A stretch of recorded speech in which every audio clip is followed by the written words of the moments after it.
Hello दोस्तों, मैं मुइज़ फिर से आज आप सबको डराने के लिए लाया हूँ एक और डरावनी कहानी, जिसे सुनकर आप भी डर जाएंगे। और इस कहानी को खुद भी सुनिए और अपने दोस्तों के साथ भी शेयर कीजिए। चलिए तो बढ़ते हैं हमारी आज की उस कहानी की ओर। हेलो दोस्तों, मेरा नाम अक्षय है और मैं उड़ीसा के संबलपुर डिस्ट्रिक्ट का रहने वाला हूँ। ये सब मेरे साथ तब हुआ जब मैं देर रात मूवी देखकर एक सुनसान से रास्ते से अपने घर वापस आ रहा था। तो हुआ कुछ ऐसा था, एक दिन मेरे कॉलेज के कुछ दोस्तों ने मिलकर मूवी जाने का प्लान बनाया और मुझे भी चलने के लिए पूछा। तो मैंने भी हाँ कह दिया।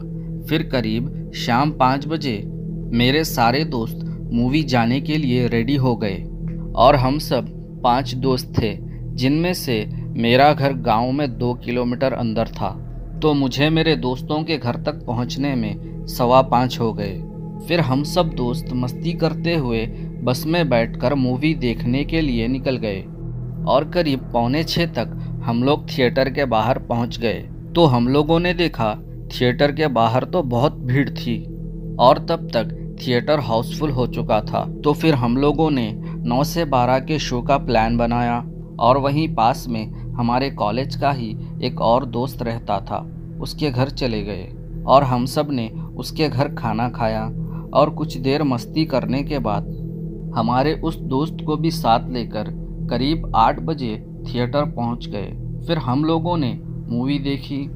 फिर हमारे उस दोस्त को उसके घर छोड़कर करीब 12 बजे ऑटो में बैठकर हमारे घर के लिए निकल गए। मगर मुझे थोड़ा सा डर लग रहा था। जैसा कि मैंने बताया, मेरा घर गांव में करीब 2 किलोमीटर अंदर है और वहां जाने का रास्ता भी कुछ अच्छा नहीं है। तो मैंने ऑटो वाले से पूछा, भैया क्या आप मुझे थोड़ा अंदर मेरे घर तक छोड़ दोगे क्या? तो उस ऑटो वाले ने कहा, नहीं भैया, वो रास्ता अच्छा नहीं है, पूरा कच्चा रास्ता है। तो मेरे दोस्तों ने भी कहा, छोड़ दो ना भैया, थोड़े पैसे ज़्यादा ले लेना। तो फिर से उस ऑटो वाले ने कहा, नहीं भैया, वो रास्ता अच्छा नहीं है, वहाँ उस रास्ते पर बहुत गड्ढे हैं और कीचड़ पानी भी, जिसमें मेरा ऑटो फंस जाएगा। माफ़ कीजिए, मैं गांव के अंदर नहीं आ सकता। तो मैंने ठीक है भैया कहा। फिर हम लोग करीब 20 मिनट में हमारे गांव में, जहां मेरे दोस्त रहते थे, वहां पहुंच गए। फिर हम लोगों ने ऑटो वाले को पैसे दिए। फिर घर जाने से पहले हमारे एक दोस्त के घर पानी पी रहे थे। तभी मुझे मेरे घर के रास्ते से जाने में थोड़ा सा डर लग रहा था, क्योंकि वहाँ से मेरे घर तक का रास्ता खेतों से होते हुए जाता था। एकदम सुनसान सा अंधेरा कच्चा रास्ता था। तो मैं पानी पीते हुए उस रास्ते के बारे में सोच ही रहा था। तभी मेरे दोस्तों में से एक दोस्त, जिसका नाम रवि था, उसने कहा, क्या हुआ, तू किस सोच में पड़ गया? तो मैंने कहा, कुछ नहीं यार। तो मेरे दोस्तों ने फिर से पूछा, क्या हुआ यार, क्या बात है, बोल। तो मैंने फिर से कुछ नहीं यार कहा। तो तब फिर से रवि ने मेरा चेहरा देखकर कहा, अकेले जाने में डर लग रहा है तो बोल, मैं तुझे तेरे घर तक छोड़ दूंगा। तो मैंने कहा, नहीं यार, अकेला ही चला जाऊंगा, तुम लोग टेंशन मत लो कहा। फिर सबको बाय कहकर रवि की बाइक लेकर वहाँ से अपने घर के लिए निकल गया और कुछ ही देर में मैं उस सुनसान रास्ते पर पहुंच गया। वैसे मैं बता दूं, मैं जिस रास्ते से जा रहा था, उस रास्ते पर रात तो क्या, दिन के वक्त भी कोई कोई ही आता था।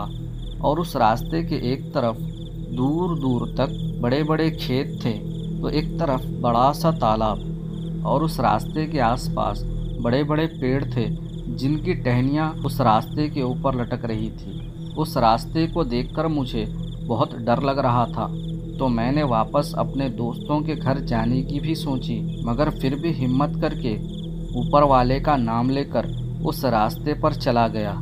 जब उस रास्ते से जाते हुए मुझे ऐसा लग रहा था जैसे कोई मेरे साथ साथ मेरे पीछे आ रहा है, तो मैंने 2-3 बार रुककर डरते हुए पीछे मुड़कर भी देखा, मगर सुनसान रास्ते के सिवा कोई नहीं था। उस वक्त डर से मेरे जिस्म पर कांटे आ रहे थे। तभी एकदम से बीच रास्ते में बाइक बंद पड़ गई। तो मैंने फिर से स्टार्ट करने की बहुत कोशिश की, मगर बाइक स्टार्ट नहीं हुई। फिर मैंने पेट्रोल चेक किया तो पेट्रोल भी बहुत था। तो मैंने फिर से कोशिश की, मगर बाइक फिर भी स्टार्ट नहीं हुई। तो मैं ऐसे ही बाइक को ढकेलते हुए ले जाने लगा। तब रात होने की वजह से और बाइक बंद पड़ने की वजह से हर तरफ से मेंढकों की और रात के कीड़ों की डरावनी आवाज़ें आ रही थी। और हवा की वजह से तालाब के किनारे से ऐसी आवाज़ें आ रही थी जैसे कोई इंसान पानी में खेल रहा हो। और हवा की वजह से झाड़ों के पत्तों से भी बहुत डरावनी आवाज़ें आ रही थी। तो मेरे आसपास देखने की मेरी हिम्मत नहीं हो रही थी। तो मैं चुपचाप ऐसे ही नीचे देखकर जा रहा था। तब करीब 5 मिनट बाद वो छोटा सा ब्रिज आया जिस पर से मुझे जाना था और जिसको क्रॉस करते ही थोड़ी ही दूर पर मेरा घर था। तो मैं जैसे ही उस ब्रिज के बीच में पहुंचा, मुझे किसी औरत के रोने की आवाज़ आई। तो मैंने घबराते हुए एकदम से इधर उधर पलट कर देखा तो मेरे आसपास कोई नहीं था। तो मैं जल्दी जल्दी से बाइक को धक्का लगाते हुए वहाँ से जाने लगा। तब मुझे वो रोने की आवाज़ फिर से आई। तो मैंने सोचा शायद कोई औरत होगी जिसको मदद की ज़रूरत होगी। ऐसा सोचकर मैं उस रोने की आवाज़ को ढूंढने लगा। तो मैंने सुना वो आवाज़ ब्रिज के नीचे बने गंदे पानी के नाले से आ रही थी। तो मैंने हिम्मत करके नीचे झांक कर देखा तो मेरे होश उड़ गए। मैंने देखा नीचे उस नाले के गंदे पानी में एक डरावनी औरत बैठी हुई है जिसका चेहरा बहुत डरावना था और वो मेरी तरफ ही देख रही थी और वो मुझे देखकर अजीब ही तरह से मुस्कुरा रही थी। ये देखते ही मैं रवि की बाइक को वहीं छोड़कर बहुत तेज़ी से वहाँ से अपने घर के तरफ भाग निकला।